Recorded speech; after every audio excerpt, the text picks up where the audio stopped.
Gentlemen, welcome to the video and welcome to the channel if it's your first time here. If you live in a state that mandates you to use straight-walled rifle cartridges for your deer hunting, first of all, sorry. Second of all, you're probably wondering what the best answer to this question is. Now, after running the numbers, doing the research, buying into the ecosystem surrounding this cartridge, and going on multiple successful hunts with it, I think I've found the most balanced and practical answer to the straight-walled question. So let's talk about the 350 Legend. So we're going to dive into the ballistic performance of this cartridge, talk about drop, drift, energy, and velocities, and then we're going to talk about the rifles it's available in, what makes the entire ecosystem kind of click together once you buy into the 350 Legend if you decide to do so. I'm also going to touch on accuracy, ammo availability, pricing, and then finally I'm going to talk about a couple of hunting loads that I can wholeheartedly recommend for hunting in any straight-walled state. Okay, let's talk about ballistics. What performance does the 350 Legend bring to the table? Your launch velocities are going to be anywhere from a literal subsonic load somewhere in the 1,000 foot per second all the way up to a 2,500 foot per second speed coming out of the muzzle. Now, speed is kind of variable based on barrel length. We'll talk about barrel lengths later, but let's just assume box posted velocities for right now on all of your boxes of ammunition. That 2,500 FPS load is a tumble on impact light load, I think 125 grain, and that super slow loading from Hornady is their sub-X bullet going right at the speed of sound or just slightly under. So those are kind of on the fringes. Most of your hunting loads are going to be in that 150 to 180 grain range, and that's pretty much where we're going to stay for this conversation. In that loaded grain weight, you're looking at about 1,800 foot-pounds of energy at the muzzle, and that energy is going to taper off downrange depending on what bullet selection you've made, talking about bullet weight and the BC of that bullet as it flies through the air. Now, by the numbers, you can tell that this thing is going to be generating plenty of energy and speed to take down whitetails in pretty much any Midwestern state that requires us to use them. Absolutely no problem. Now, in my personal experience with this round, I haven't had to track any deer I've shot with it. They have gone down right within sight and very quickly and ethically, which is awesome to see. Now, these are wild animals. They're going to behave very differently depending on what variables you're bringing to the table, but all in all, I found this to be a very ethical cartridge, delivering plenty of punch inside of your standard whitetail hunting ranges. For me, that's about 150, but we'll talk about how far I would actually stretch this cartridge coming up next. Okay, let's get into ammo availability. So this cartridge is rather young. I think it was introduced in 2019, but I'll have to check the year. If I got that wrong, I'll leave the correction down below. But ammo availability on 350 Legend, even during 2020, during that event we don't talk about anymore, the ammo availability for this was very easy to find. Pricing has also been very competitive. You're looking at about 15 bucks a box of 20 for target ammo, which I have here next to me. This is a Winchester loading, 145 grain FMJ, not to be hunted with, but great for planking at the range and getting familiar with your rifle.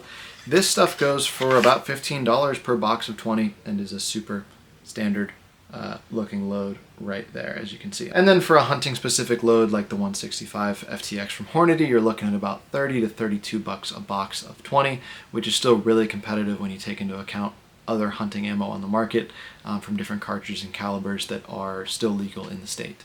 So I love investing in cartridges that I'm going to be able to, number one, afford to push a lot through my gun and not go bankrupt trying to buy all the ammo, and also that is not going to dry up during shortages, because shortages are just a fact of life at this point. All right, let's get into the fun part and talk some numbers in the drop and drift department. Now, to talk drop and drift, I want to give this cartridge its best chance to excel, which is actually why I've selected the hunting load that I personally hunt with as the 165 grain FTX loading from Hornady. This is coming out of the muzzle at about 2,200 feet per second, which is really competitive. Hornady is not known for pushing things to the absolute limit speed-wise, more or less known for consistency and low standard deviations in their launch speed. So this comes in with a ballistics coefficient of 0.250, which is in the hunting world for hunting bullets actually abysmal. That's terrible. But in the world of straight-walled hunting cartridges, that's really, really good. It's kind of funny to compare these things to something like a 6.5 Creedmoor loading, where you're seeing a BC quite a lot higher than that. But in the world of straight walls, we have to keep this all relative to the straight walled market. A 0.250 BC is actually really, really good and one of the best on the market. So what does a higher BC bullet really get you? BC is sort of a marketing term, but it also materializes itself in the field as less drop, so a flatter projectile, and in order to have less drop, that means that bullet has to be going faster, which is actually going to translate to more downrange energy. Now, energy is not the whole picture, but we will get into that later. There are a lot of things to consider when talking about what a bullet's going to do on impact. Energy is one of them, but it is just one of them. Alright, you're going to have to forgive me, I have this pulled up on my phone, but let's talk a 50-yard zero, which makes a lot of sense for the areas that I hunt, pretty thick country, not getting a ton of long-range shots for me personally, so a 50-yard zero works great.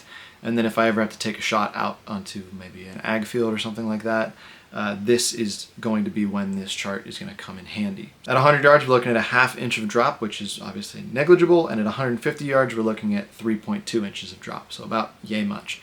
Still basically negligible.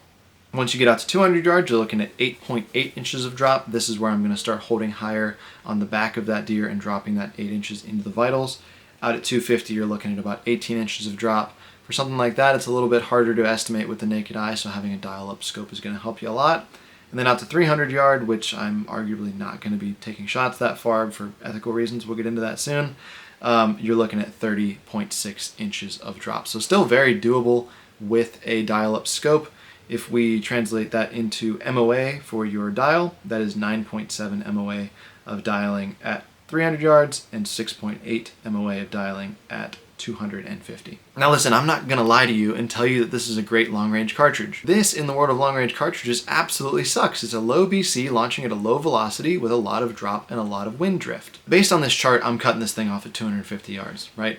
We're delivering 824 foot-pounds of energy, which is still plenty to do the job on deer. There's that sort of rule of thumb of 1,000 foot-pounds of energy for deer. I don't necessarily subscribe to that. I think there's a lot more to the picture. As long as you're sending an appropriate diameter bullet that will expand at the velocity that's hitting at, which at 250 yards, we are looking at 1,500 feet per second, which is plenty to open up an FTX bullet. I need that bullet to expand through the vitals, both lungs. In this case, at 250, I'm aiming directly for lungs. I need it to impact where I'm aiming, which is where the dial-up scope for wind drift and drop is coming in, and I need it to expand. At 1500 FPS, this bullet's going to expand just fine. No worries there. Okay, so we've talked a little bit about ballistics. Let's get into what it's like to actually shoot and use this cartridge. It is an absolute joy to shoot this cartridge compared to a lot of other straight wall cartridges on the market. Now, I am not recoil sensitive in the traditional sense, whereas I can't shoot high recoiling rifles. I shot a 12 gauge slug gun for the first few years of my rifle hunting here in Ohio, and that thing beats the crap out of you every time you pull the trigger, but it worked just fine, and I was able to shoot it very accurately and take whitetails no problem. I just prefer, if I can avoid it, to not deal with as much recoil as I used to, because it has a lot of downsides. Recoil makes it harder to spot impact, it makes it harder to get that deer back into your scope again for a possible follow-up shot, disorients you more, and it's just not really necessary in a lot of cases. Now, there are cases where you absolutely should be shooting high recoil rifles, but in my opinion, for close range whitetails, it just doesn't play into a whole lot of advantages and has a lot of disadvantages. So the 350 Legend is kind of hilarious to shoot, especially with a brake on your rifle or a suppressor, which we'll get into in just a moment here.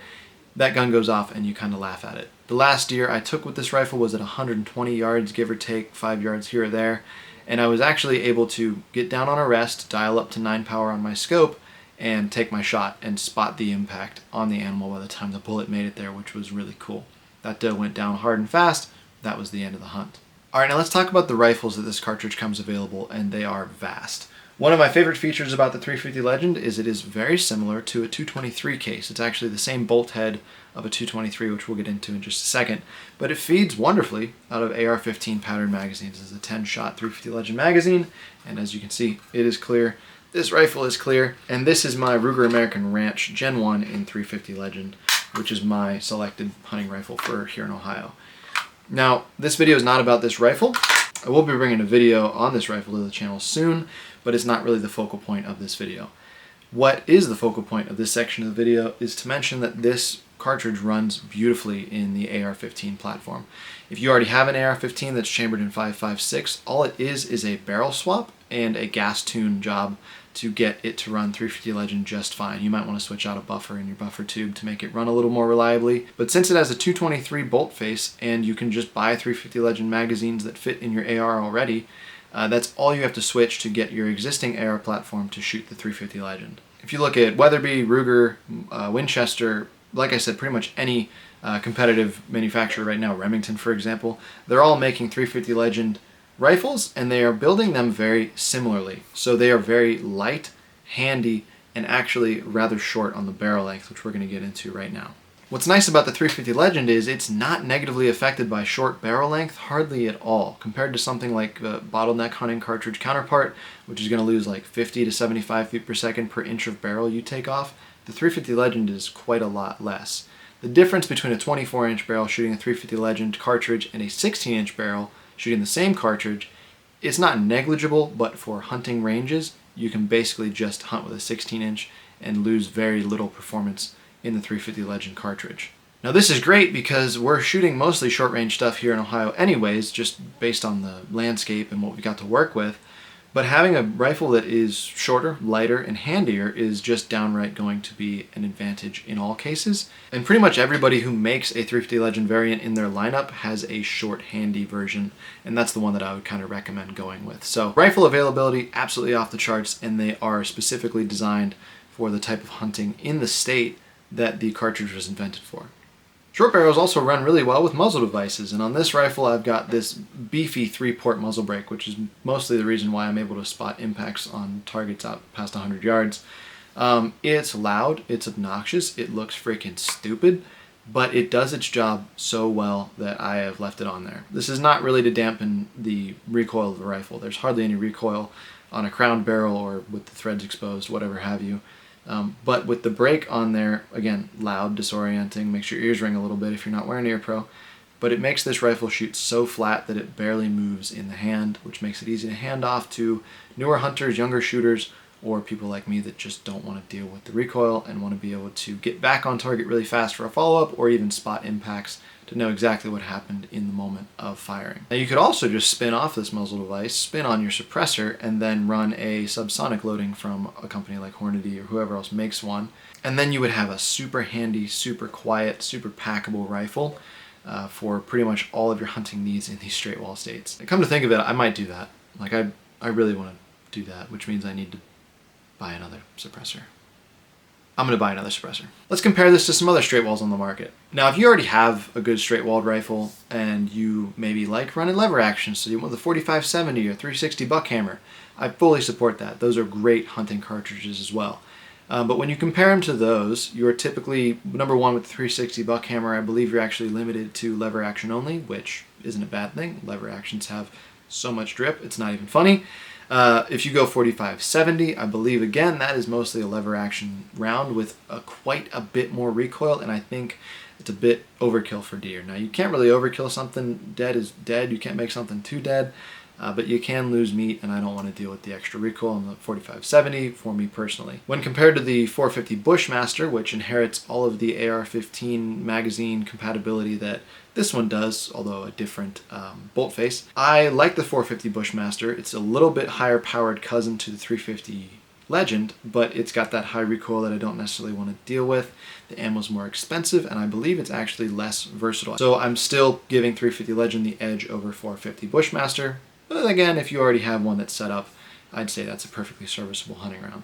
Now the advantage to 350 Legend over a slug gun is actually pretty vast. You get increased inherent accuracy to the max. I don't find slug guns to be very accurate for me personally.